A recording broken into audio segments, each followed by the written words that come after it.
So, an extended look at Anima and Animus via Eastern thought from the Book of Consciousness and Life.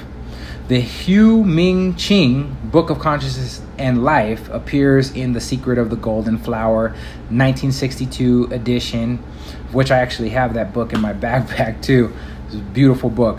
According to our text, among the figures of the unconscious, there are not only the gods, which are archetypal messengers of the self, but also the Animus and Anima, which are unconscious mediators of the messages from the self via archetypes.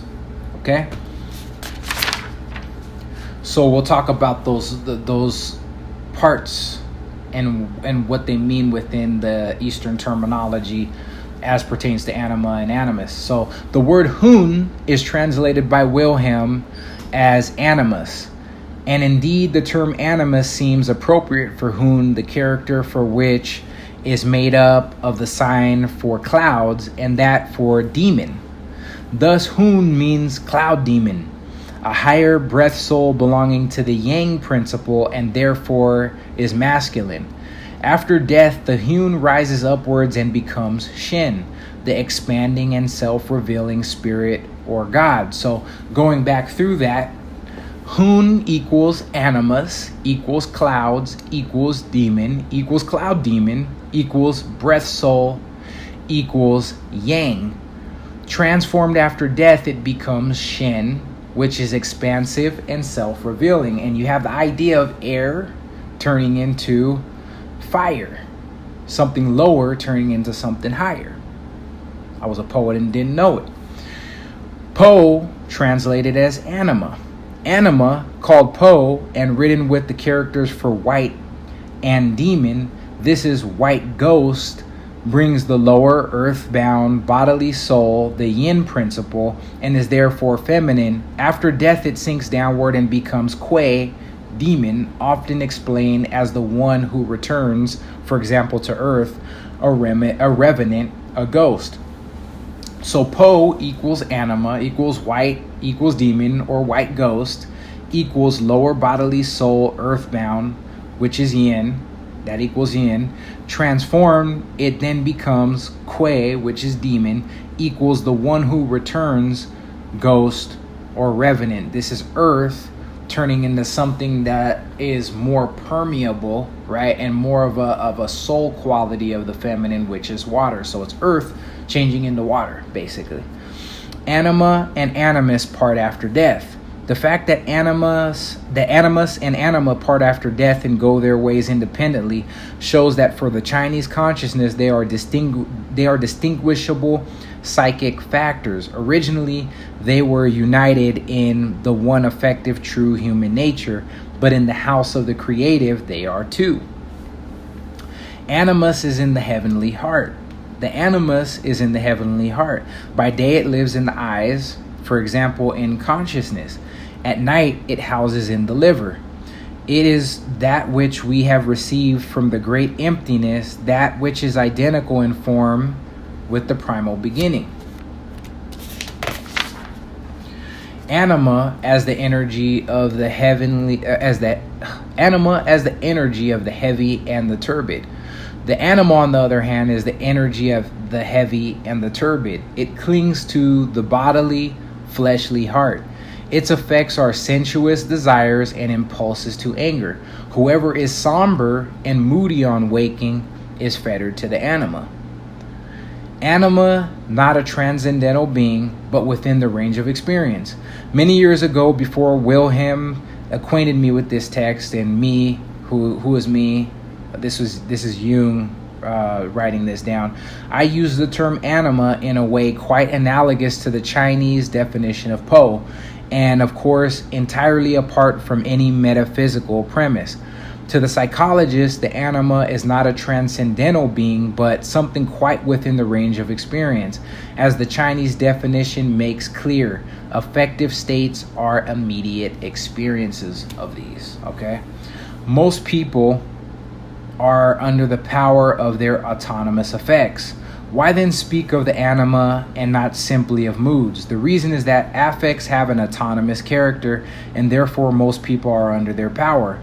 But affects are delimitable contents of consciousness, parts of the personality.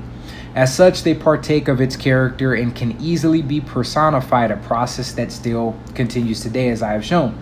The personification is not an idle invention, since a person roused by affect does not show a neutral character, but a quite distinct one, entirely different from his ordinary character.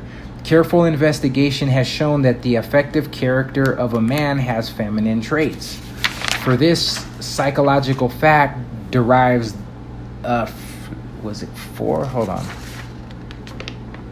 From this psychological fact derives the Chinese doctrine of the Po soul, as well as my own concept of the anima.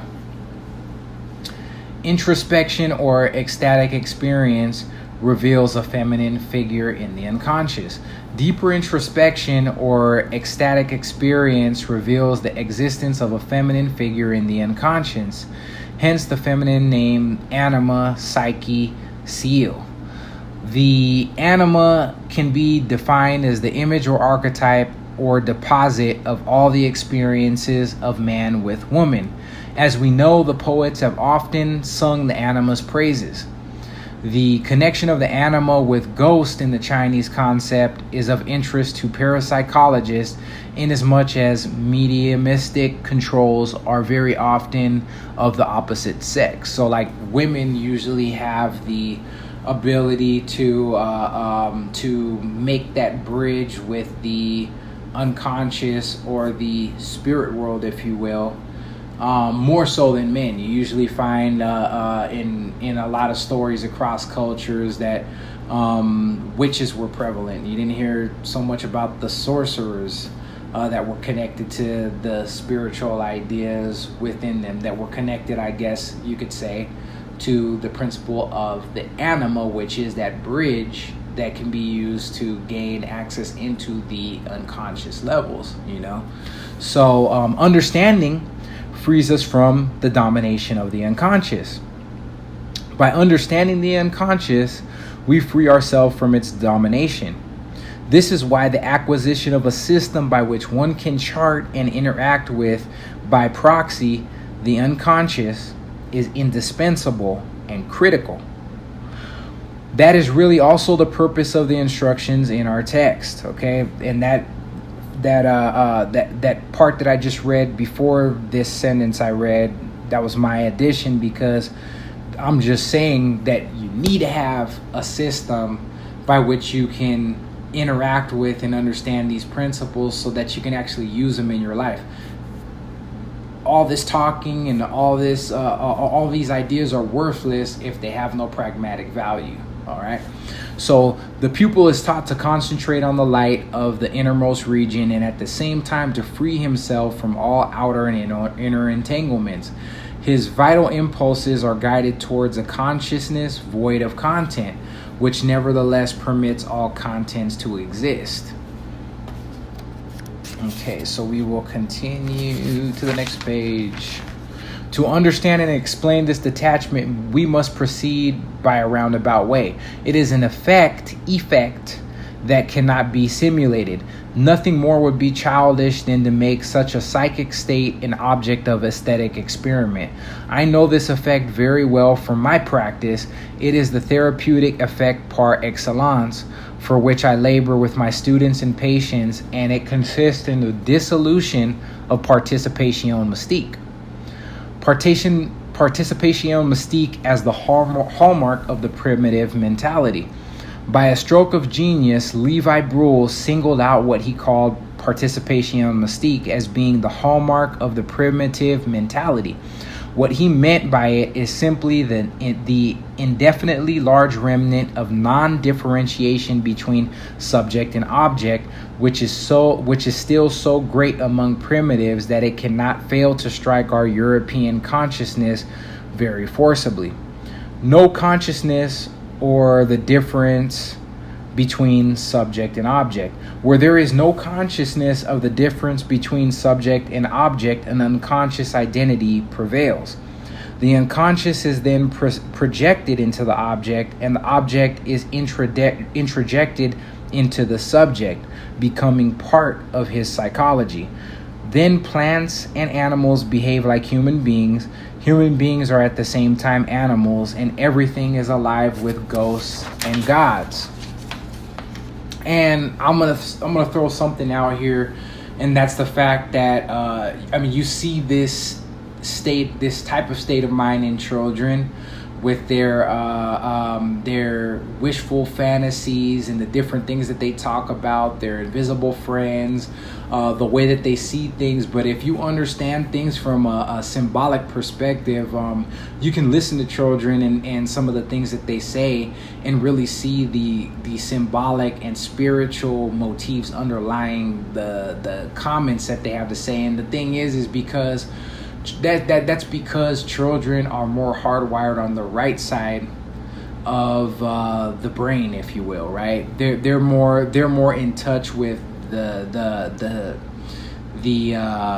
more spiritual, quote unquote, aspect of their being, and they're more enmeshed with the self. You know what I mean? As they grow into teenage years, you know, as that progression goes along, they become more left brain. They become students in the realm of the ego. They're learning to push up against things, give resistance, and seeing what resistance is being placed upon them, so that they can get an idea within their egoic consciousness of what they are and what they're not. And then as they get older, probably like in their 40s, maybe even 50s, and the way things are going in this day and age, they come to a realization that they have to reconnect back with the self. And this is getting into the higher level of Anima and Animus progression, where you start to realize that, you know, it's time to reconnect back to spirit. And that's why this whole work also prepares you for death. You know what I mean? So continuing forward, civilized man naturally thinks he is miles above these things. Civilized man naturally thinks he is miles above these things. Instead of that, he is often identified with his parents throughout his life, or with his effects and prejudices, and shamelessly accuses others of the things he will not see in himself. He too has a remnant of primitive unconsciousness, of non-differentiation between subject and object. Because of this, he is magically affected by all manner of people, things, and circumstances. He is beset by disturbing influences nearly as much as the primitive, and therefore needs just as many apotropaic charms. He no longer works magic with medicine bags, amulets, and animal sacrifices, but with tranquilizers, neuroses, rationalisms, cult of the will, etc. You know, I mean, and that's so true. You know, I mean, you got so many people that are walking around with neuroses on dope, on drugs, self-medicating, or receiving something from a psychiatrist, when it's like maybe the answer to your maladies are found in those things that are, you know, poisons that are within you that you're projecting on other people, you know? So anyways, that gets into the shadow work, and that gets into, you know, rising from the lower levels of Animus and Anima into higher levels of the same. But anyways, the center of gravity of the total personality shifts its position. But if the unconscious can be recognized as the co-determining factor along with consciousness, and if we can live in such a way that conscious and unconscious demands are taken into account as far as possible, then the center of gravity of the total personality shifts its position. It is then no longer in the ego, which is merely the center of consciousness, but in the hypothetical point between conscious and unconscious, this new center might be called the self. If the transposition is successful, it does away with the participation mystique and results in a personality that suffers only in the lower stories, as it were, but in the upper stories is singularly detached from painful as well as from joyful happenings. It's like occupying somewhat of a middle position between the extremities, if you will, right? The production and birth of the superior personality. The production and birth of this superior personality is what is meant when our text speaks of the holy fruit, the diamond body, or any other kind of incorruptible body. See Proto-Indo-European root Kailo, Kalo, whole, uninjured, of good omen. Psychologically, and that's a note I wrote in there, psychologically, these expressions symbolize an attitude that is beyond the reach of emotional entanglements and violent shocks, a consciousness detached from the world. I have reasons for believing that this attitude sets in after middle life and is a natural preparation for death. Death is psychologically as important as birth, and like it is an integral part of life. What happens to the detached consciousness in the end is a question the psychologist cannot be expected to answer. Whatever his theoretical position, he would hopelessly overstep the bounds of his scientific competence. He can only point out that the views of our text in regard to the timelessness of the detached consciousness are in harmony with the religious thoughts of all ages and with that of the overwhelming majority of mankind. Anyone who thought differently would be standing outside of the human order and would therefore be suffering from a disturbed psychic equilibrium. As a doctor, and this is Jung talking, make every effort to strengthen the belief in immortality, especially with older patients when such questions come threateningly close. For seen in correct psychological perspective, death is not an end, but a goal, and life's inclination towards death begins as soon as the meridian is passed. Yoga philosophy based on the instinctive preparation for death as a goal. Chinese yoga philosophy is based upon this instinctive preparation for death as a goal. In analogy with the goal of the first half of life, procreation and reproduction, the means of perpetuating one's physical existence, it takes as a goal of spiritual existence the symbolic beginning and birth of spirit body or breath body, which ensures the continuity of detached consciousness. It is the birth of the pneumatic man, known to the European from antiquity, but which he seeks to produce by quite other symbols and magical practices, by faith and a Christian way of life. Here again, we stand on a foundation quite different from that of the East. Again, the text sounds as though it were not so very far from Christian ascetic morality, but nothing could be more mistaken than to assume that it actually means the same thing. Chinese are without impulse towards violent repression of the instincts. Behind our text is a civilization thousands of years old, one which is built up organically on primitive instincts and knows nothing of that brutal morality so suited to us as recently civilized Teutonic barbarians. For this reason, the Chinese are without the impulse towards violent repression of the instincts that poisons our spirituality and makes it hysterically exaggerated. And there's a footnote that I put here in on this subject. I mean, the thing is going back to what we were talking about with the idea of sulfur, how sulfur can cause the mortificatio, can cause tarnish, can lead to the lack of color, if you will. And then also, too, it has all the colors and the beauty of life within it, though. But if you think about it, enjoying too much of the beauty of life can lead to your sickness. There has to be a mean by which an individual comports and travels through within his life, leading to no excess of the desires and the happiness and the greatness of life, and then also to the dullness and the boringness of life. There has to be a mean, and there has to be within the polarity of those things, counter polarities, in order to recenter an individual, and that therein, I believe, is the art within living life.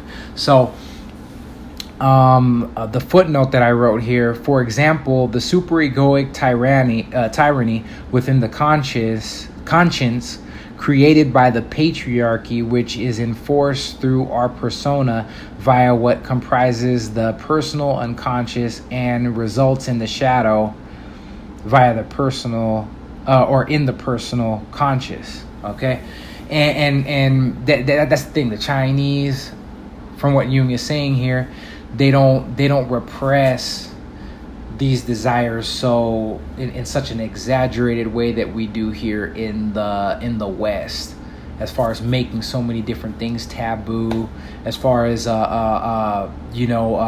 repressing the desires and the urges. They're understood in a different manner and out of a different state of psyche in the East. Okay, so a consequence of the detachment of consciousness. This remarkable experience seems to me a consequence of the detachment of consciousness, thanks to which the subjective I live becomes the objective it lives me. This state is felt to be higher than the previous one.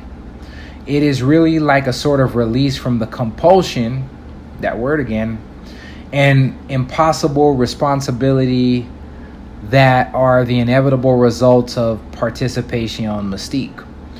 And I put a note here, where there is compulsion and urge to behave in a certain way, especially against one's own wishes, there is participation mystique, right? That's anima or animus possession is what that's talking about there. This feeling of liberation, the consciousness of being a child of God, delivers one from the bondage of the blood.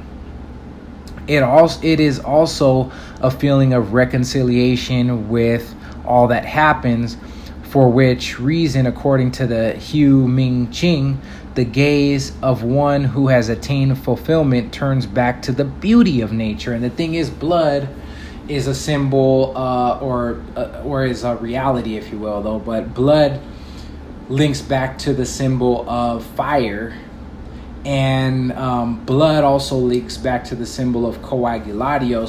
So you have the idea of sulfur represented here as well, though, too. You know what I'm saying? So the thing is I'm going to read this sentence again because it's really key. The feeling of liberation, the consciousness of being a child of God, delivers one from the bondage of the blood, from the bondage to desire, the bondage to appetites, the having lifted the participation mystique, right? Basically leads one to this state that they're talking about here, where compulsion is no longer a thing, and you're no longer feeling compulsive, acting without thinking. You know what I mean? You have a continuous state of awareness that allows you to stop and to think before you act. You see what I'm saying? And that really is a big sign of growth, especially when something big happens, or quote unquote big, maybe to social norms, to social standards, and you're able to step back from it and not do the expected outcome because you don't really care about what everybody else is thinking about you. You know what I mean? And that's a real test to see whether somebody is still under the grip of anima or animus possessions, if they're predisposed to those type of things. So anyways, ways in which one can get a foothold on the troubles with anima and animus. Troubleshooting, part 1. A process possible when a certain immunity of affect occurs as a result of the alchemical operation of calcinatio, right? That's the fire aspect of the alchemical work, which deals with blood once again, because we have with the idea of blood, the symbolism of calcinatio leading to coagulatio. Okay, so Jung says in the Vision Seminars 1, in this transformation, it is essential to take objects away from those animus or anima devils. They only become concerned with objects when you allow yourself to be self-indulgent. Concupiscentia is the term for that in the church. On this subject, the great religions come together. Sulfur, the fire of desirousness, is the element that must be fought against in Brahmanism, in Buddhism, and in Tantrism, in Manichaeism, in Christianity. It is also important in psychology. When you indulge in desirousness, right? And this is an idea of disenchantment by detachment, okay? When you indulge in desirousness, when your desire turns towards heaven or hell, you give the animus or anima an object. Then it comes out into the world instead of staying inside its place.